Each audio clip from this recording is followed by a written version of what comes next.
The great library of Centauri Prime stretched for miles beneath the planet's surface. Its crystal walls held the collected knowledge of 1,000 worlds and 10,000 years of galactic history. In the deepest section, where few beings ever ventured, sat rows upon rows of data crystals containing myths, legends, and stories that most civilizations had forgotten. Archivist Kellen moved through these forgotten halls with practiced ease. Her 6 arms worked quickly, sorting through ancient files that had not been touched in centuries.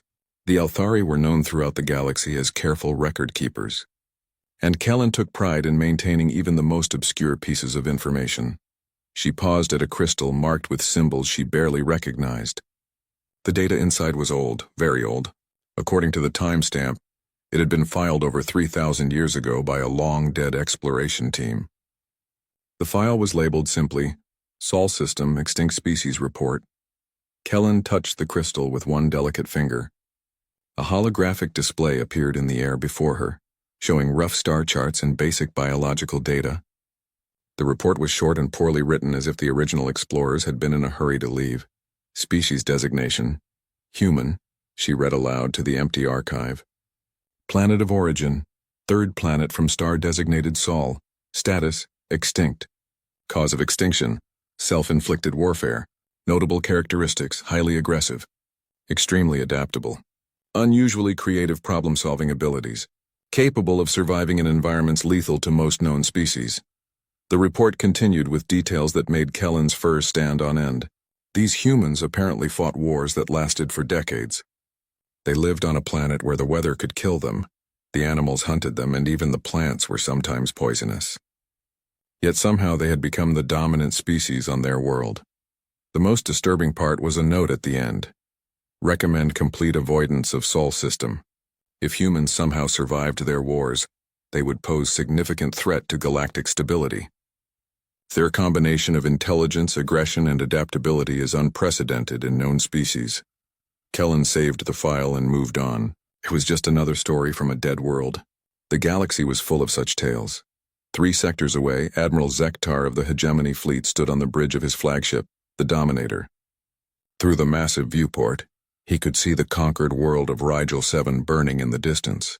Another easy victory for the Hegemony war machine. The Hegemony had broken away from the weak Galactic Federation 50 years ago. While the Federation talked about peace and cooperation, the Hegemony believed in strength. They had better weapons, stronger ships, and most importantly, the will to use them. In 5 decades, they had conquered 67 star systems and enslaved dozens of species. Admiral, called Science Officer Vex from his station.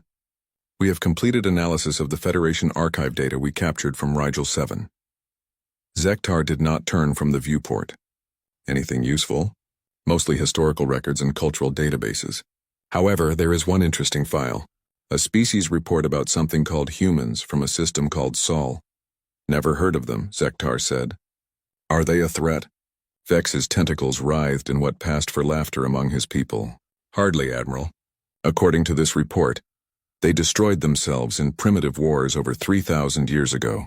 The amusing part is that the original explorers seemed terrified of them. Listen to this description. Humans appear capable of fighting even when severely wounded. Observed instances of humans continuing to function with injuries that would incapacitate most species. Recommend extreme caution if contact is ever made. Several bridge officers made sounds of amusement. The idea of primitive beings frightening advanced explorers was ridiculous. Weapons technology? Zektar asked. Chemical explosives and projectile weapons. They had barely achieved faster-than-light travel when they wiped themselves out. The report mentioned something called nuclear weapons that they used to destroy their own cities. Zektar finally turned from the viewport, his scaled face showing mild interest. They destroyed their own cities? Apparently, Admiral. The explorers found evidence of massive craters where population centers used to be. These humans actually used weapons of mass destruction against their own species. The Admiral considered this. Such ruthlessness was impressive in a primitive way. Most species had enough sense to avoid destroying their own homeworld. But a race that would do such things to themselves would certainly do worse to their enemies. Fascinating, he said, but irrelevant. Dead species cannot threaten the hegemony. Focus on identifying Federation military assets in the next system. The bridge crew returned to their duties, and the file about humans was forgotten. After all, what could an extinct primitive species possibly matter to the greatest military force in the galaxy? On the other side of Federation space, Captain Sarah Chen stood in the observation deck of the UES Defiance, watching stars wheel past as her ship traveled through hyperspace. The Defiance was one of humanity's newest ships, built in the orbital yards above Mars using technology that would have seemed like magic to her ancestors. Sarah was tall and lean, with short dark hair and eyes that had seen too much for someone who looked barely 30. Like all humans who lived in space, she had genetic modifications that allowed her to function in low gravity and radiation, but the modifications were subtle. She still looked completely human. The ship around her was a marvel of engineering, 5 kilometers long and packed with the most advanced technology humanity could build. Its fusion drives could push it to significant fractions of light speed. Its armor was made from materials stronger than diamond. Its weapons could crack open asteroids. To any outside observer, the Defiance looked like a warship. But Sarah and her crew called it an exploration vessel. To humans, there was no real difference between the two. "Captain," came a voice from behind her. Sarah turned to see Commander Jackson, her second in command. "We're getting some interesting readings from the long-range sensors." "What kind of readings?" Sarah asked as they walked toward the bridge. "Radio signals. Organized, artificial. Definitely not natural phenomena." Sarah felt her heart rate increase slightly. For 300 years, humanity had been alone in the galaxy. They had spread to dozens of star systems, built cities on hundreds of worlds, and explored thousands of empty planets. But they had never found any sign of other intelligent life. The bridge of the Defiance was a study in controlled chaos. Dozens of crew members worked at stations monitoring everything from stellar navigation to weapons systems. At the center of it all sat the captain's chair, surrounded by holographic displays showing the ship's status and surrounding space. "Show me," Sarah said as she settled into her chair, the main screen filled with wave patterns and frequency analysis. The signals were clearly artificial, but unlike anything in human databases, the mathematical structure was wrong, as if they had been created by minds that thought in completely different patterns. "How long to reach the source?" Sarah asked. 18 hours at current speed, Captain," replied the navigation officer. Sarah stared at the screen for a long moment. Humanity's first contact with alien intelligence. Every human alive had dreamed of this moment. But Sarah had read enough history to know that first contact situations were dangerous. Species meeting for the first time had many reasons to fight and few reasons to trust. "Alert the fleet," she said finally, "and send a message back to Earth. Tell them we may not be alone anymore." The message would take weeks to reach Earth, traveling through a chain of communication relays across human space. But when it arrived, it would change everything. Humanity was about to learn that the galaxy was full of life, most of it older and more advanced than themselves. They were also about to learn that some of that life had very specific ideas about what to do with younger, weaker species. In the depths of the Centauri archives, Archivist Kellen finished her daily rounds and prepared to return to her quarters. As she walked through the ancient halls, she passed thousands of data crystals containing the histories of countless worlds. Most held stories of species that had risen, flourished, and eventually fallen to war, disaster, or simple entropy. She paused again at the crystal containing the human file. Something about it bothered her, though she could not say what. The description of humans as dangerous seemed almost quaint compared to the real threats the galaxy faced. The hegemony had weapons that could destroy planets. They had conquered species with technology far more advanced than anything described in the human file. Yet the original explorers had been frightened enough to recommend avoiding the entire Sol system. That level of caution seemed excessive for a species that fought with chemical explosives and metal projectiles. Kellen made a mental note to research the Sol system further when she had time. Ancient mysteries were her specialty, and this one was more intriguing than most. She could not know that in a few short months the mystery would solve itself. The species that the galaxy had dismissed as legend would announce their presence in a way that no one could ignore. And once they did, every military force in known space would understand why those long-dead explorers had been so afraid. The legends were about to become real, and the galaxy was not prepared for what that would mean. Far from the archives and the military meetings on the edge of known space, Something stirred in the darkness between stars. Long-range sensors, if anyone had been watching, would have detected energy signatures unlike anything in galactic databases. Drive systems that burned with fusion fire, cutting through space at speeds that defied expectation. The humans were coming, and they were not coming alone. The Federation colony of New Thessia had been established for over 2 centuries. It was a peaceful world, home to 3 million beings from a dozen different species. The colonists had built their cities in harmony with the planet's natural beauty, creating gardens that stretched between crystalline towers and artificial lakes. Ambassador Lyran stood in the communication center of New Thessia's capital city, staring at the message that had arrived 6 hours ago. She had read it dozens of times, but it still seemed impossible. The message was crude, transmitted on ancient radio frequencies that most modern ships did not even monitor. It consisted of mathematical sequences, basic chemical formulas, and simple pictures drawn in ones and zeros. The meaning was clear to anyone who studied it, a request for peaceful contact from an unknown species. But what made the message remarkable was not its content, but its origin. The signals had come from ships using drive systems that the Federation had abandoned centuries ago. Fusion rockets, of all things. It was like receiving a message from the distant past. "Ambassador," said her aide, a young Althari named Seren. "The Federation Council is requesting an immediate report. They want to know if you believe this is genuine." Lyran ran one slender hand through her silver hair. At 300 years old, she was young for an Althari, but ancient by most species standards. She had handled first contact situations before, but never anything like this. "It's genuine," she said finally. "The mathematical proofs are too complex to be fake, and the engineering signatures are consistent throughout all the transmissions. Someone is out there and they want to talk. Should we respond?" Lyran considered this carefully. Federation protocol required extensive analysis before responding to unknown species. There were committees that needed to meet, experts who needed to consult, and safety procedures that needed to be followed. The process usually took months, but something about these messages felt different. There was an urgency to them, a sense that whoever had sent them was taking a great risk just by making contact. And there was something else, something that made her fur stand on end when she thought about it too much. The mathematical sequences in the messages were not just correct. They were elegant. Whoever had composed them understood advanced physics and mathematics, but they had chosen to communicate using the simplest possible methods. It was like watching a master artist draw with crayons. "Prepare a response," she said.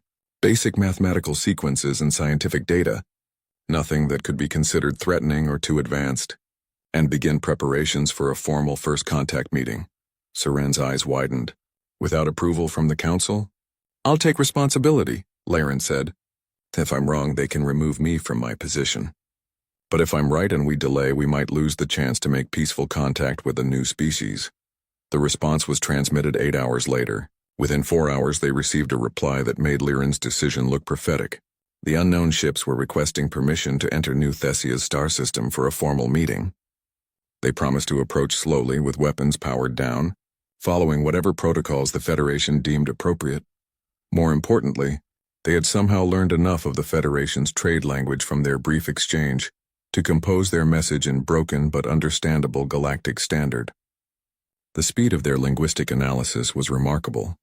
2 days later, Lyran stood on the observation deck of New Thessia's orbital station, waiting for humanity's first formal introduction to galactic civilization. Long-range sensors had detected the approaching ships hours ago, but they were still too distant to see clearly. "Contact in 30 minutes, reported the station's sensor operator. 5 ships moving in formation. Drive signatures consistent with fusion propulsion, but much more advanced than our initial estimates." Lyran nodded, trying to calm her nerves. She had handled dozens of diplomatic situations, but this one felt different. There was something about these newcomers that made her instincts warn of danger, even though they had shown nothing but peaceful intentions. "Visual contact," the operator announced. The main screen filled with an image that made everyone in the observation deck fall silent. The ships approaching New Thessia were unlike anything in Federation databases. They were angular, brutal-looking vessels that seemed designed for war rather than exploration. Their hulls were dark and scarred, as if they had seen considerable combat. The largest ship was enormous, easily 5 kilometers long and bristling with what looked like weapon emplacements. Its design was both primitive and sophisticated, like someone had taken ancient concepts and refined them to perfection. "Are those weapons?" asked Saran quietly. "Unknown," replied the sensor operator. "The energy signatures are unlike anything in our databases. But if they are weapons, they're powered down as promised." Laren studied the ships carefully. Despite their warlike appearance, they moved with precise discipline. Their formation was perfect. Their approach vectors calculated to minimize any possible threat to the station. Whoever commanded these vessels was clearly skilled in military tactics. "They're requesting permission to dock," the communications officer reported. "The lead ship is asking to send a small delegation aboard our station." "Granted," Lyron said, "but maintain full security protocols. I want security teams standing by, but keep them out of sight. We don't want to appear hostile, but we need to be prepared for anything." The largest human ship moved slowly toward the station's main docking bay. As it approached, Lyran could see more details of its construction.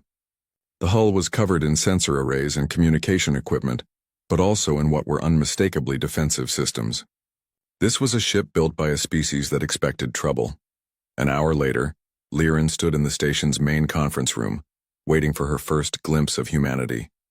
The docking had proceeded smoothly, with the human ship systems interfacing perfectly with Federation technology despite their apparent differences. The door opened, and 3 figures entered the room. The first thing Lyran noticed was how similar they looked to several species she knew. 2 legs, 2 arms, 1 head.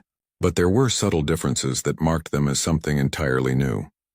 They moved with a predatory grace that reminded her of the great hunters from her homeworld. Their eyes constantly scanned the room, noting exits, potential threats, and defensive positions. The leader was a tall female with short dark hair and intelligent brown eyes. She wore a simple uniform in dark blue with minimal decoration but obvious quality. When she spoke, her voice was calm and controlled, but there was an undertone of strength that suggested she was accustomed to being obeyed.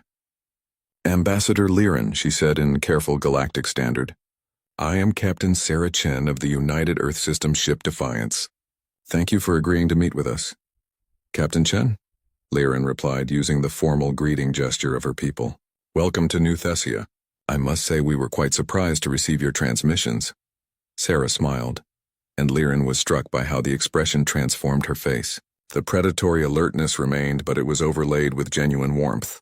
"We were equally surprised to discover we were not alone in the galaxy," Sarah said. "We have been exploring space for several centuries without finding any sign of other intelligent life. Learning that there is an entire galactic civilization has been somewhat overwhelming." Lyran gestured for her guests to sit at the conference table. As they did, she noticed how they positioned themselves to have clear views of all entrances while maintaining easy access to their equipment. These were people who had learned to be cautious through hard experience. "If you don't mind me asking," Lyran said, "your ships appear to be designed for combat. Is your species currently at war?" Sarah exchanged glances with her companions before answering. "Not currently, no. But humanity has learned that it is better to be prepared for conflict than to be caught unprepared. Our ships are designed to serve multiple purposes." It was a diplomatic non-answer, but Lyran sensed there was more to the story. The scars on the human ships, the military bearing of their crew, the weapons that were obviously present despite being powered down, all of it suggested a species with considerable experience in warfare. "Perhaps you could tell us about your civilization," Lyran said. "We know very little about your people or your history." Sarah was quiet for a moment, as if deciding how much to reveal. "Humanity originated on a planet called Earth in the Sol system. We achieved spaceflight approximately 400 years ago and began establishing colonies on other worlds about 3 centuries ago. We currently have settlements in 47 star systems, with a total population of approximately 8 billion. The numbers were impressive, but not extraordinary by galactic standards. What caught Lyran's attention was what Sarah had not said. No mention of wars, conflicts, or the reasons why their ships were so heavily armed. "And your technology?" Lyran asked. "Your ships use fusion drives, which most galactic civilizations abandoned long ago in favor of more efficient systems." "We prefer technologies that are reliable and maintainable," Sarah replied.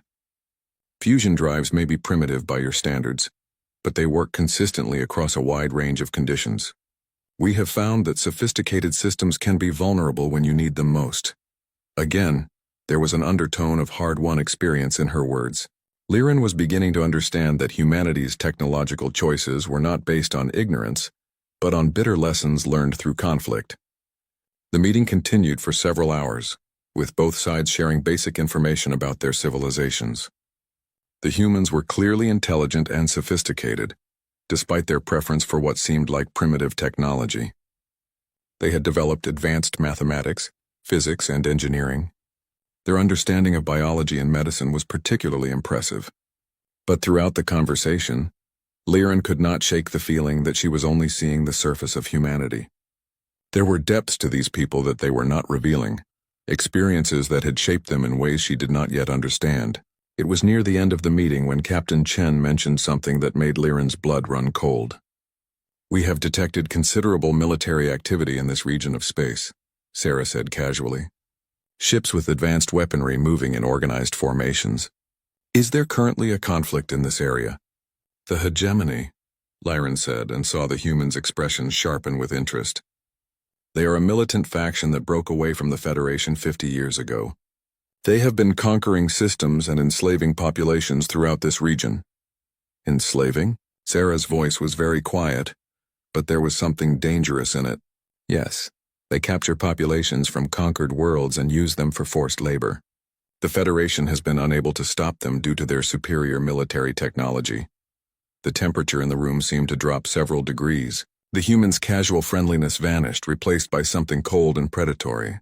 Liren realized that she had just revealed something that humanity found deeply offensive.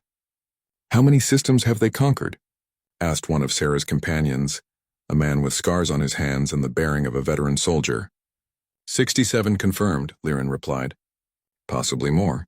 They tend to attack outer rim colonies where Federation response is limited."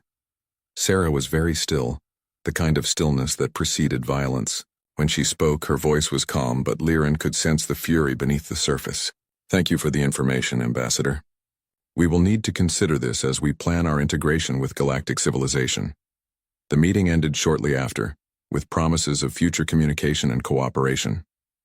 But as Liren watched the humans return to their ship, she could not escape the feeling that she had just made a terrible mistake.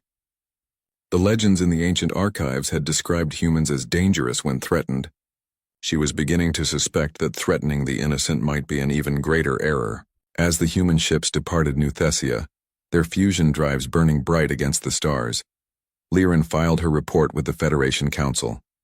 She described the humans as a peaceful but militaristic species, with advanced technology and significant population. She recommended full diplomatic relations and suggested that humanity could be a valuable ally, but in her private log she wrote something very different. "Today I met the species from the ancient legends. They call themselves humans, and they are everything the old stories claimed. They are intelligent, adaptive, and undoubtedly dangerous. But what frightens me most is not what they might do to us, but what they might do to our enemies. I fear we have just introduced the galaxy to something it is not prepared for." She was right to be afraid. The humans had learned about the hegemony, and they were not pleased. Admiral Zektar stood in his private quarters aboard the Dominator, studying intelligence reports from across hegemony space. The conquest of the Rigel system had proceeded ahead of schedule, and his forces were already preparing for the next phase of expansion. Everything was going according to plan. A soft chime indicated an incoming message. Zektar activated his personal communications array and saw the face of Intelligence Director Cross, one of the few beings in the hegemony hierarchy that he genuinely respected. "Admiral," Cross said without preamble, "we have received interesting intelligence from our spies in Federation space. It appears they have made contact with a previously unknown species." "Another primitive culture begging for Federation protection?" Zektar asked, not looking up from his reports. "Perhaps not so primitive. The species calls itself human and claims to control 47 star systems. More importantly, their ships use fusion drives and kinetic weapons." This got Zektar's attention. "Fusion drives? How wonderfully primitive. What is their military strength?"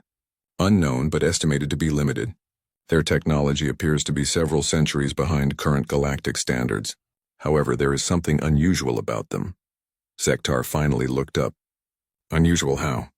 Our spies report that their ships, while technologically primitive, are heavily armed and extremely well built. Their crews also display military discipline that suggests significant combat experience. Combat with whom? If they have been isolated, what could they have been fighting? Unknown, Admiral. But intelligence believes they may have been fighting each other. There are references in their communications to something called the War that apparently devastated their homeworld several centuries ago. Zektar considered this. A species that had survived a devastating war might have useful military experience, but they would also be weakened by their losses. And if they were using primitive technology, they would be no match for hegemony weapons. Where are they located? Their nearest colony is a system called New Geneva, approximately 40 light-years from our forward positions. Long-range reconnaissance suggests a population of about 2 million, defended by perhaps a dozen ships. Perfect, Zektar said. We need test subjects for the new quantum disruptor weapons anyway. Order the 3rd Battle Group to New Geneva. Full conquest protocols. I want to see how these humans fight before we decide whether they are worth enslaving or simply eliminating. Yes, Admiral. Should we inform them that this is a test engagement? No. Let them face us at full strength. If they cannot handle a simple battle group, they are not worth our time. 3 days later, Commodore Vash commanded 3 of the hegemony's most advanced dreadnoughts as they dropped out of hyperspace at the edge of the New Geneva system. The ships were marvels of military engineering, each one capable of destroying planets if necessary. Their quantum shields could deflect any known weapon, and their reality-warping guns could tear holes in space itself. Contact, reported the sensor operator. 12 ships in orbit around the 3rd planet. Fusion drives as expected.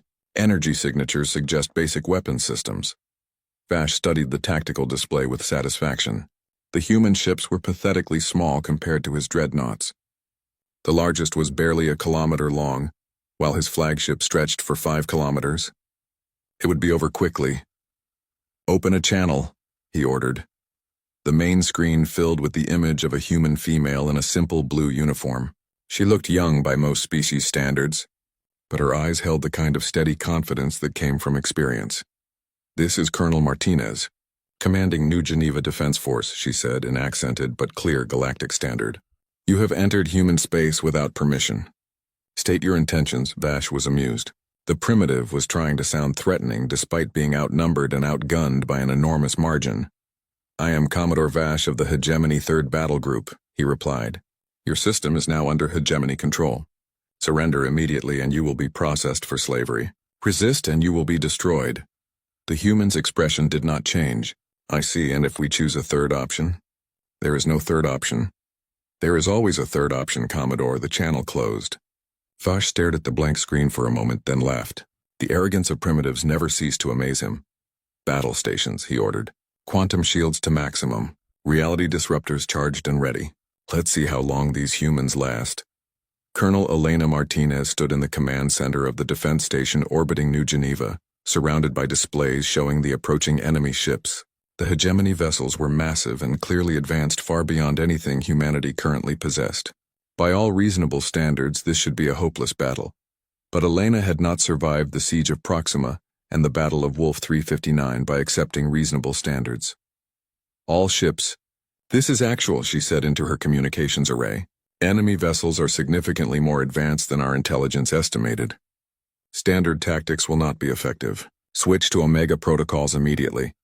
Throughout the small human fleet, crews that had been preparing for a conventional space battle suddenly shifted to very different procedures.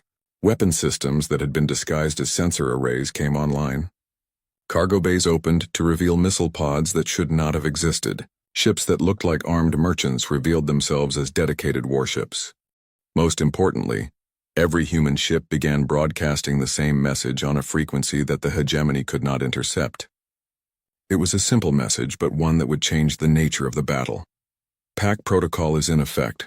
I say again, Pack protocol is in effect.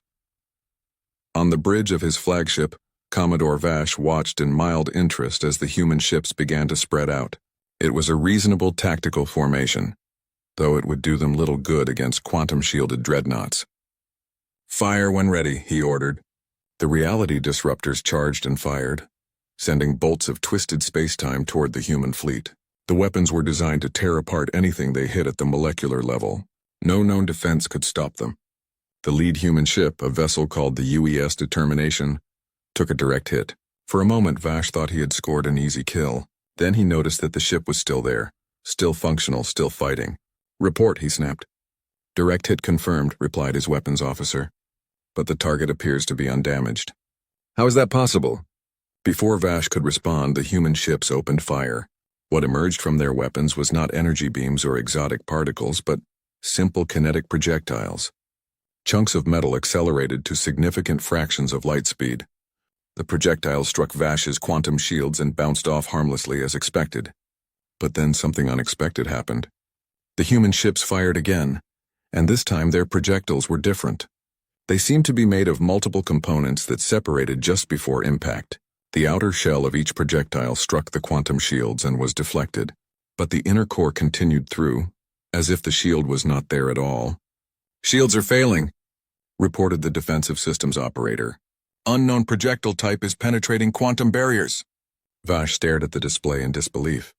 The humans were using some kind of multi-stage kinetic weapon that bypassed his most advanced defenses.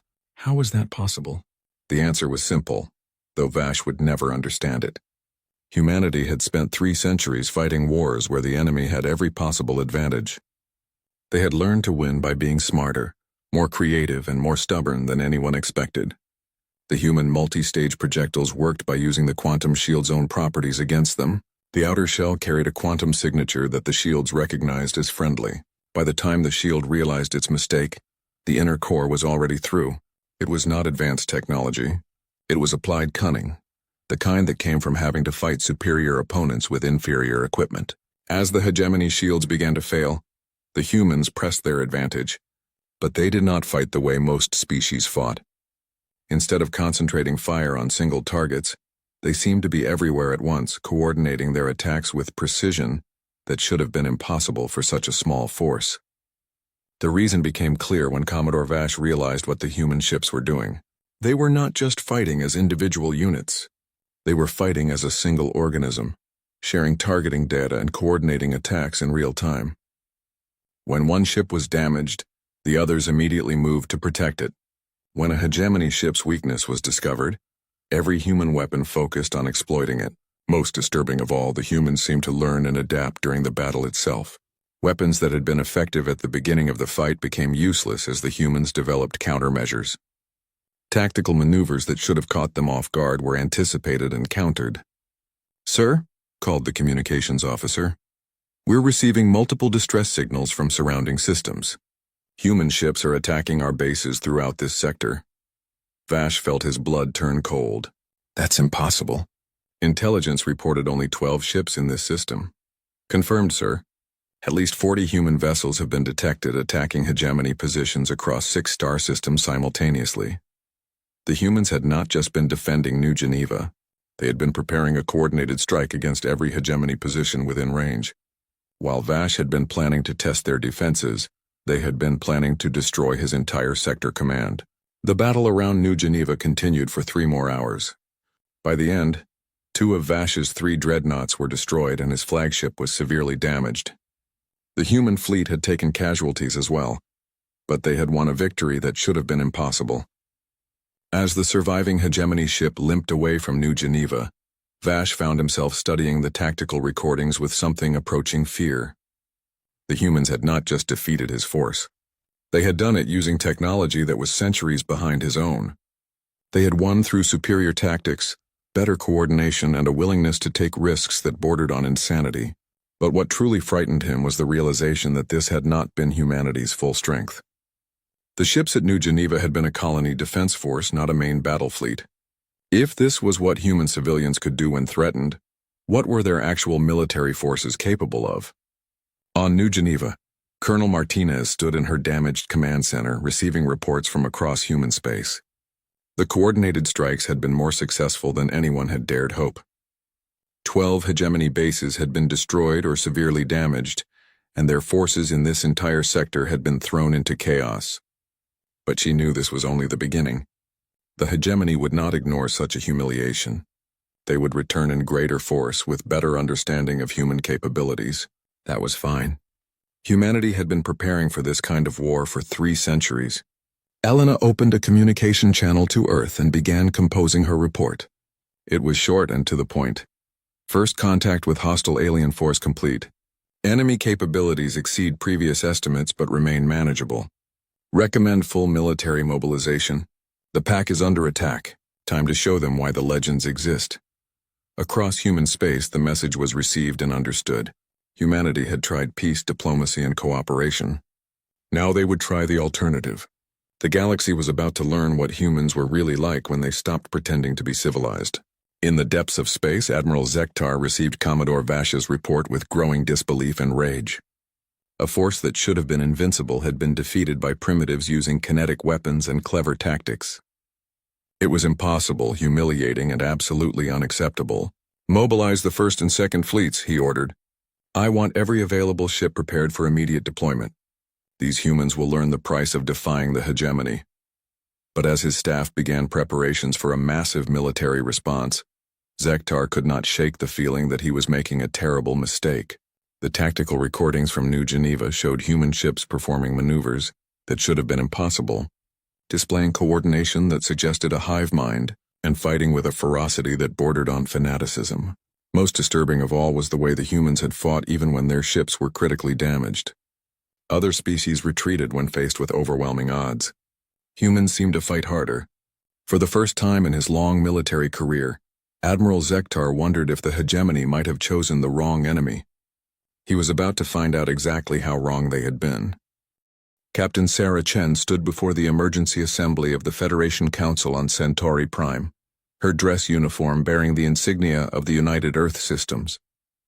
Around her sat representatives from dozens of species, all of them watching her with expressions ranging from curiosity to concern. The news of humanity's conflict with the hegemony had spread quickly through diplomatic channels. What had begun as first contact between 2 civilizations had escalated into open warfare in less than a month. The Federation leadership was desperate to understand what they were dealing with. Captain Chen, said Council Speaker Varrock, an ancient being whose species had been part of the Federation for over a millennium. We have received disturbing reports about the conflict between your people and the hegemony. Can you explain what happened at New Geneva? Sarah's expression was calm, but there was something cold in her eyes that made several council members shift uncomfortably in their seats. The hegemony attacked one of our colonies without provocation, she said simply. They demanded our surrender and threatened to enslave our population. We declined their offer. According to hegemony communications, they lost 2 dreadnoughts in that engagement. Varrock continued. Their ships are among the most advanced in known space. How did a small colonial defense force achieve such a victory? Sarah was quiet for a moment, as if considering how much to reveal. The hegemony ships were advanced, but they relied too heavily on their technology. Their crews were not prepared for unconventional tactics. And the simultaneous attacks on hegemony bases throughout the sector? Asked Ambassador Lirin, who had been unusually quiet during the proceedings. Standard military doctrine, Sarah replied. When attacked, you eliminate the enemy's ability to launch follow-up strikes. We identified 12 hegemony installations within range and neutralized them.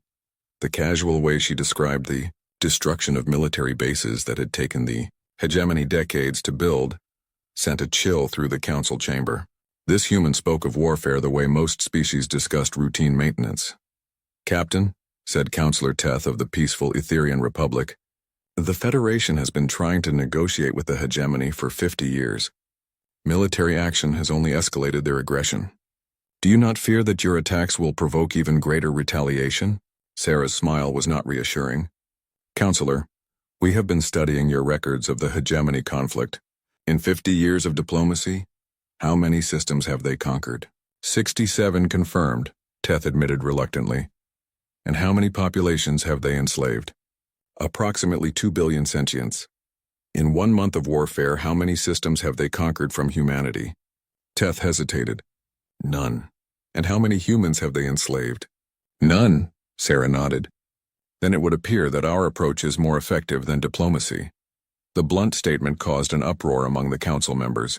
Several species began speaking at once, their translators creating a cacophony of different languages. Speaker Varrock called for order. but it took several minutes to restore calm. "Captain Chen," Varrock said finally, "surely you understand that military escalation puts the entire galaxy at risk. The hegemony has weapons capable of destroying planets. If they choose to use them against human colonies, they will find that we are prepared for that possibility," Sarah interrupted. "We have been preparing for total war since before we left our homeworld. The hegemony may have superior technology, but they have never fought an enemy that refuses to surrender." Ambassador Liren leaned forward in her seat. "What exactly are you saying, Captain?" Sarah turned to face the Althari diplomat directly. "I am saying that humanity gives you two choices, Ambassador.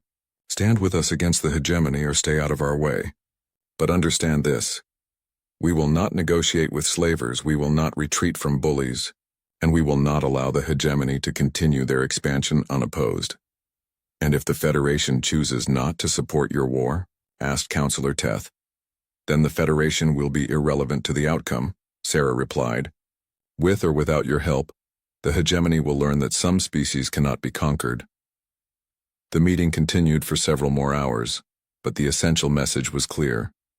Humanity had no intention of backing down from the conflict, regardless of the consequences. They would fight the hegemony with or without Federation support. As the council session ended, Ambassador Liren approached Sarah in the corridor outside the chamber. "Captain," she said quietly, "I need to ask you something directly. What are you not telling us about humanity?" Sarah stopped walking and studied the Althari diplomat carefully. "What do you mean?" "Your ships, your tactics, your people's reaction to the hegemony threat. You speak of warfare as if it were natural to you. Most species fight for territory, resources, or survival. But humans seem to fight for something else entirely." Sarah was quiet for a long moment. When she spoke, her voice was soft but filled with old pain. 300 years ago, humanity nearly destroyed itself in a war that lasted 50 years. When it ended, barely 1 billion of us were left alive on a poisoned world. We swore that we would never again allow tyranny to flourish unopposed, whether it came from our own species or from others. "The war mentioned in your historical records," Liren said with sudden understanding. "The last war," Sarah corrected. "We call it that because we decided it would be the last time human beings killed each other over politics or resources. Since then, we have fought only to protect the innocent or to stop those who would harm them. And the hegemony qualifies?" Sarah's expression hardened. "The hegemony enslaves entire populations. They destroy worlds that resist them. They represent everything we swore to stand against. They have made themselves our enemy through their actions, not ours." Liren felt a chill run through her fur. "How many humans are there, Captain? Your true population, not the number you gave the Council." 8 billion, Sarah said, "spread across 47 star systems with more colonies being established every year. And how many of them are soldiers?" Sarah's smile was grim. "Ambassador, every human is a soldier when the pack is threatened. We learned that lesson during the last war. The hegemony thinks they are fighting a colonial defense force. They have no idea what they have awakened. Across the galaxy, that awakening was already beginning. On worlds that the Federation had thought were peaceful human colonies, military installations that had been hidden for centuries came online. Ships that had been disguised as cargo haulers and mining vessels revealed weapon systems that rivaled anything in known space. The human population centers themselves transformed. Civilians who had seemed like ordinary farmers, merchants, and scientists began displaying military training that suggested every human settlement was actually a fortress waiting to be activated. On Mars, the great shipyards that had been building exploration vessels began producing warships at a rate that defied belief. On Earth, research facilities that had been studying peaceful applications of advanced physics suddenly began developing weapons that would have terrified the ancient gods of war. But the most significant change was in the humans themselves. The pleasant diplomatic people who had made first contact with the Federation vanished, replaced by something far more dangerous. They became focused, unified, and utterly determined to destroy the hegemony no matter what the cost. Admiral Zektar learned about this transformation when he received intelligence reports from the front lines of the expanding conflict. Hegemony forces that had been sent to pacify human colonies were instead being systematically destroyed by enemies that seemed to appear out of nowhere. "Explain this to me," he demanded of Intelligence Director Cross as they studied battle recordings in his private office. How are humans destroying our forces faster than we can replace them? They appear to have been preparing for this conflict for some time, Cross replied. Every human colony we have attacked has been defended by forces far exceeding our intelligence estimates. More importantly, they seem to be coordinating their efforts across vast distances. Coordination how? Unknown. Our communication specialists believe they are using some form of quantum entanglement network that allows instantaneous communication between human forces anywhere in the galaxy. Zektar studied the tactical displays with growing concern. The humans were not just fighting defensively anymore. They had begun launching coordinated attacks against hegemony positions throughout their territory. Worse, they were winning. What about their technology? Are they more advanced than we thought? Not necessarily. Most of their equipment is still based on principles we consider primitive, but they are using it in ways we never anticipated. For example, they have learned to turn our own quantum shields against us by manipulating the resonance frequencies. How is that possible? We believe they are conducting real-time analysis of our defensive systems during combat and developing countermeasures on the spot. Their learning curve is unprecedented. Zektar felt something he had not experienced in decades: fear. The humans were not just another primitive species to be conquered. They were something far more dangerous, a military force that adapted and improved with every battle. What are our total losses so far? He asked. 47 ships destroyed, 38 severely damaged. 16 military installations destroyed or abandoned. Estimated 70,000 casualties. And human losses? Cross hesitated.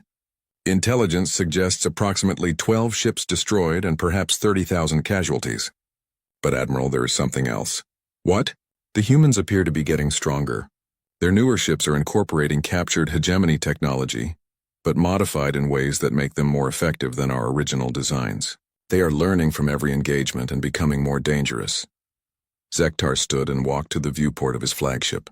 Outside, he could see the lights of the hegemony fleet. Hundreds of ships that represented the most powerful military force in known space.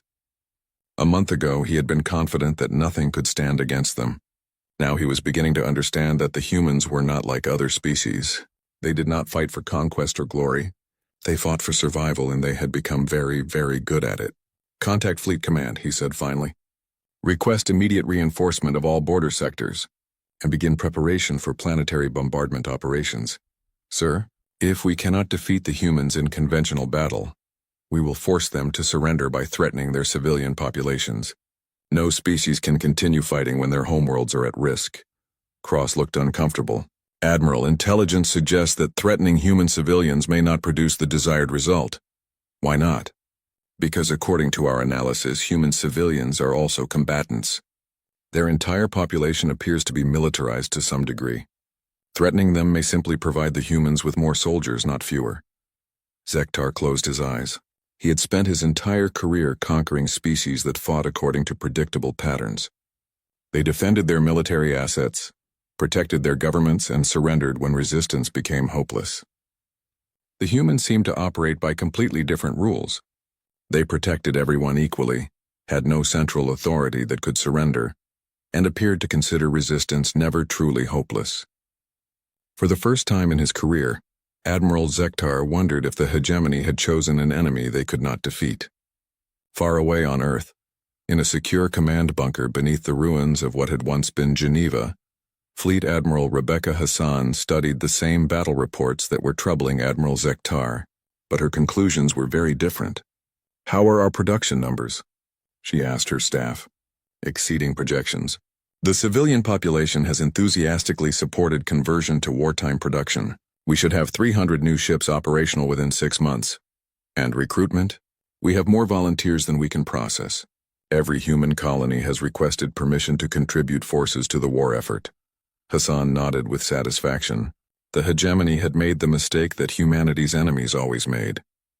They had assumed that humans would fight like any other species, with limited goals, conventional tactics, and a willingness to negotiate when things became difficult. They were about to learn that when humanity went to war, they went to war completely. Every human, from Earth to the most distant colony, was now part of the war effort. Every resource, every factory, every scientific mind was focused on a single goal: the complete destruction of the hegemony's ability to threaten innocent life. The hegemony thought they were fighting a war of conquest against a primitive species. They were actually fighting a war of extermination against the most dangerous predators the galaxy had ever produced, and they were losing. The final battle for the soul of the galaxy began not with the clash of